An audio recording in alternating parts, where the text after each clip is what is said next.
malaking pagkakaiba ng kumukulong tubig sa kamay ng dalaga? Kumukulong tubig sa kamay ng dalaga. Yes. Yan, alam ko na yan. Ano yan? Yung kumukulong tubig, ginagamit sa kape, tsaa, sa labat. Yung kamay ng dalaga, kinakamayan, hinahalikan, sinasamba. Mali. Mali pa rin. Ang malaking pagkakaiba ng kumukulong tubig sa kamay ng dalaga. Ano? Ang kumukulong tubig ng pagkakalabot ng karne. Tama. Yung kamay ng dalaga nakapagpatigit ng karne. Hoy! Pangkarni yan eh. Ang karne, yung malaking pagkakaiba ng sasakyang pampasahero sa babae. Sasakang pangpasahero sa babae. Yes. Yung sasakyan pangpasahero, ginagasolinahan mo.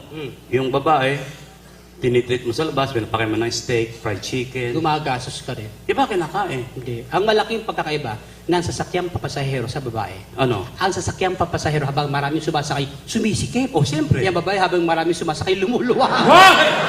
Ibang sakay yan eh. Ang